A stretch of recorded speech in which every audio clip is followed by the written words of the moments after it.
തീർച്ചയായും സുഹൈൽ, നമുക്ക് ആ ദൃശ്യങ്ങളിൽ കാണാം എത്രത്തോളം ആളുകൾ ഇപ്പോഴും ഇവിടേക്ക് എത്തുന്നുണ്ട് എന്നുള്ള ആ ഒരു കാഴ്ച. പുറത്തേക്ക്, അതായത് വീടിന് പുറത്തേക്ക് അവിടെ നീണ്ട ക്യൂ ഇപ്പോഴും തുടരുകയാണ്. നമുക്ക് ആ ദൃശ്യങ്ങളിൽ അച്ഛനെ കാണാൻ കഴിയുന്നുണ്ട്. ഇതിന്റെ അച്ഛനെ ഒരു കണ്ണീരൊഴുക്കാതെ കടിച്ചമർത്തി എല്ലാ സങ്കടങ്ങളും, മകൻ നഷ്ടപ്പെട്ടതിന്റെ പുത്രദുഃഖം കടിച്ചമർത്തിയിരിക്കുന്ന ആ പിതാവിന്റെ ദൃശ്യങ്ങളാണ് ഇപ്പോൾ നമ്മൾ കാണുന്നത്. ഒരുപക്ഷെ അദ്ദേഹത്തിന് മുന്നിൽ ഇനി എന്ത് എന്നുള്ളൊരു ഉത്തരം ഉണ്ടാവില്ല. അദ്ദേഹം നിശ്ചലനായിരിക്കുകയാണ്. ഇനി എന്ത് ചെയ്യണമെന്നറിയാതെ ആ മകന്റെ മൃതദേഹത്തിനരികിൽ, ചേതനയേറ്റ ശരീരത്തിനരികിൽ അങ്ങനെ ഇരിക്കുന്ന ഒരച്ഛന്റെ കാഴ്ച. ഒരുപക്ഷെ നമുക്ക് അത് അദ്ദേഹത്തിന്റെ വിഷമം എന്താണ് എന്ന് നമുക്ക് ഒരുപക്ഷെ മനസ്സിലാക്കാൻ കഴിയില്ലായിരിക്കാം. ഒരു മകൻ നഷ്ടപ്പെട്ട അച്ഛൻ എന്നതിനപ്പുറത്തേക്ക്, അത് വാക്കുകളിൽ പറയുന്ന ഒരു തീവ്രതയ്ക്കപ്പുറത്തേക്ക് വലിയ നഷ്ടം, തിരിച്ചു കിട്ടാത്ത നഷ്ടം അദ്ദേഹത്തിന് ഉണ്ടായിട്ടുണ്ട് എന്നുള്ള കാര്യത്തിൽ നമുക്ക് മനസ്സിലാക്കാൻ കഴിയും. പക്ഷേ കഴിഞ്ഞ 2 ദിവസങ്ങളായി ഈ മരണ വാർത്ത അറിഞ്ഞപ്പോൾ മുതൽ ഈ വീട്ടിൽ അച്ഛൻ എല്ലാ കാര്യങ്ങൾക്കുമുണ്ട്. ഇനി മിഥുൻ തന്റെ അടുത്തേക്ക് തിരികെ വരില്ല എന്നുള്ള യാഥാർത്ഥ്യം അദ്ദേഹം ഉൾക്കൊണ്ടിട്ടുണ്ടോ എന്നുള്ളത് പോലും നമുക്ക് അദ്ദേഹത്തിൽ നിന്ന് മനസ്സിലാക്കാൻ കഴിയുന്നു. അത്രത്തോളം തകർന്നിരിക്കുന്ന അദ്ദേഹത്തെ നമുക്ക് കാണാനാവുന്നുണ്ട്. അതെങ്ങനെ നമുക്കത് കാണാനാകും എന്ന് പോലും നമുക്ക് ബുദ്ധിമുട്ടുണ്ടാക്കുന്നുണ്ട്. അത്രത്തോളം വേദനിപ്പിക്കുന്ന, ഉള്ളുലയ്ക്കുന്ന ദൃശ്യങ്ങൾ തന്നെയാണിത്. അമ്മ ആ മൃതദേഹത്തിനരികിലുണ്ട്, ഇപ്പോഴും അവിടെ ഇരിക്കുകയാണ്. 2 ദിവസം മുമ്പ് ഈ ആദ്യഘട്ടത്തിൽ അമ്മയെ ഈ മരണവാർത്ത പോലും നമുക്ക് അറിയിക്കാൻ കഴിയുന്ന ഒരു സാഹചര്യമായിരുന്നില്ല. എന്തായാലും ഇപ്പോൾ അവന്റെ അനിയനുണ്ട്, ഇതിന്റെ സഹോദരന മൃതദേഹത്തിനരികെ മൊബൈൽ മോർച്ചറിയിൽ ചേർന്നിരിപ്പുണ്ട്. അമ്മയുണ്ട്, അച്ഛനുണ്ട്. അത് അവിടെ അവസാന മണിക്കൂറുകളാണ്, അവസാന നിമിഷങ്ങളിലേക്കാണ് കടക്കുന്നത്. ഇനി ഇങ്ങനെ നമുക്ക് അവർക്ക് ഈ മകനോടൊപ്പം ചേർന്നിരിക്കാനാവില്ല എന്നുള്ള യാഥാർത്ഥ്യം അവർ ഉൾക്കൊണ്ടിട്ട് നമുക്ക് നീണ്ട നിര കാണാം ആളുകളുടെ. ഇത് ഈ നാട്ടുകാർ മാത്രമല്ല, ഇവിടെ ബന്ധുക്കൾ മാത്രമല്ല, കിലോമീറ്ററുകൾ നീണ്ട വീടിനപ്പുറത്തേക്ക്, ഈ അതിനും അപ്പുറത്തേക്ക് ദൂരങ്ങളോളം നീണ്ടു നിൽക്കുന്ന ഈ ആളുകളുടെ നിര, അത് ഇതിനെ ഒരു നോക്ക് കാണാൻ, അവൻ അന്തിമോപചാരം അർപ്പിക്കാൻ ഇങ്ങോട്ടേക്ക് ഒഴുകിയെത്തുന്ന ജനങ്ങളുടെ കാഴ്ചയാണ്.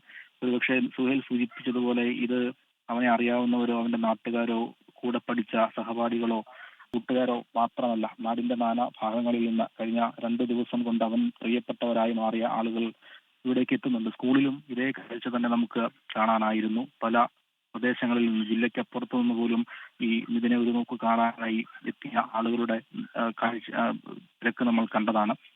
ഒരുപക്ഷെ എങ്ങനെ ഈ മിഥുൻ എന്ന വിദ്യാർത്ഥി, ഈ മിഥുൻ എന്ന 14 വയസ്സുകാരൻ കേരളത്തിന്റെ പൊന്നോമനയായി മാറി എന്നുള്ള ചോദ്യത്തിന് ഉത്തരം കൂടിയാണിത്. അതിന് ഈ നാട്ടുകാർ നമ്മളോട് സാക്ഷ്യപ്പെടുത്തുന്ന ചില കാര്യങ്ങളുണ്ട്.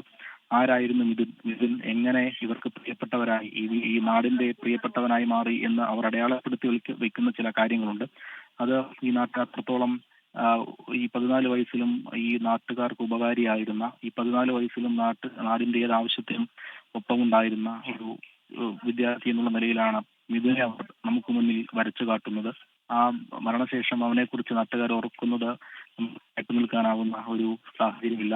അത്രത്തോളം വിഷമമാണ്, അത്രത്തോളം ദുഃഖത്തിലാണ് അവർ കാര്യങ്ങൾ ഓരോന്നും പറയുന്നത്. ഇതിന്റെ വീടിന് സമീപത്ത് ഒരു കളിസ്ഥലമുണ്ട്, ഒരു കളി ഗ്രൗണ്ട് ഉണ്ട്. അവന്റെ വൈകുന്നേരം, അവന്റെ സായാഹ്നങ്ങൾ അവിടെയായിരുന്നു. അവന്റെ കൂട്ടുകാർക്കൊപ്പം, അവന്റെ സഹപാഠികൾക്കൊപ്പം, അവന്റെ പ്രായത്തിൽ മൂത്ത ചേട്ടന്മാർക്കൊപ്പം ഒക്കെ അവൻ കളിക്കാൻ പോയിരുന്ന ഒരു ഗ്രൗണ്ട്.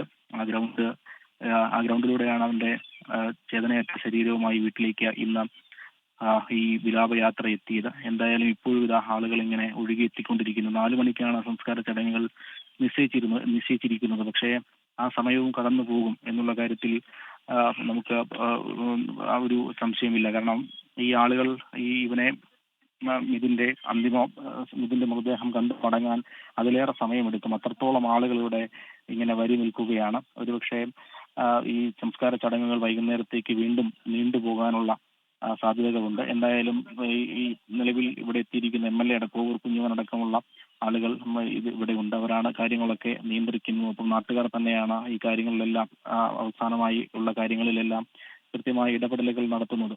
ഈ അവസാനം എത്തുന്ന ആളെയും ഈ മൃതദേഹത്തിൽ അന്തിമോപചാരം അർപ്പിച്ച ശേഷം മാത്രമേ മറ്റു ചടങ്ങുകളിലേക്ക് കടക്കാൻ നിലവിൽ ആലോചിക്കുന്നുള്ളൂ എന്നുള്ളതാണ് അവർ പറയുന്നത്. അതായത് കേരളത്തിന്റെ ഒരു വേദനയായി മാറിയ വിദ്യാർത്ഥിയാണ്. ആ മിഥുനെ അവസാനമായി എത്തുന്ന ആൾക്കും കാണാനുള്ള സൗകര്യം ഒരുക്കാനുള്ള ക്രമീകരണങ്ങൾ ഒരുക്കിയിട്ടുണ്ട്. പക്ഷെ അത് അധിക നേരം നീട്ടിക്കൊണ്ട് പോകാനുമാവില്ല. എന്തായാലും നിലവിൽ ഇപ്പോൾ 3 മണിയാകുന്നു. ഇനി 1 മണിക്കൂർ മാത്രമാണ് നിലവിൽ നിശ്ചയിച്ചിരിക്കുന്ന സംസ്കാര ചടങ്ങുകളും മതപരമായ ചടങ്ങുകളും ഒക്കെ നടത്താൻ വേണ്ടി ബാക്കിയുള്ളത്. അത് ആ സമയത്ത് തന്നെ നടക്കുമോ എന്നുള്ളതാണ് ഇനി അറിയേണ്ടത്. എന്തായാലും വലിയ നിര, അത് ഈ വീടിന്റെ പരിസരങ്ങൾക്കും റോഡിനുമൊക്കെ അപ്പുറത്തേക്ക് നീണ്ട നിരയുണ്ട്. അത് എപ്പോൾ അവർ ഇവിടെ എത്തിത്തീരും, അവസാനം നിൽക്കുന്ന ആൾക്കും എപ്പോൾ ഇതിനെ കണ്ട് അന്തിമോപചാരം അർപ്പിക്കാനാവും എന്നുള്ളതൊക്കെ നമുക്ക് കാണേണ്ടി വരും. എന്തായാലും വളരെ ദുഃഖഭരിതമായ, ഹൃദയം മുലഞ്ഞിരിക്കുന്ന ഒരു നാടാണ് നമുക്ക് മുന്നിൽ ഈ വിളന്തറ എന്ന പ്രദേശം. അതിപ്പോൾ ഇതാ കണ്ണീരണിഞ്ഞിരിക്കുന്നു. ആ മഴ തോരാതെ തുടരുകയാണ് ഇവിടെ. അത് ഈ നാടിന്റെ കണ്ണീരായി മാറുന്ന കാഴ്ചയാണ് സുഹൈൽ നമുക്കിവിടെ നിന്ന് പറയാനുള്ളത്.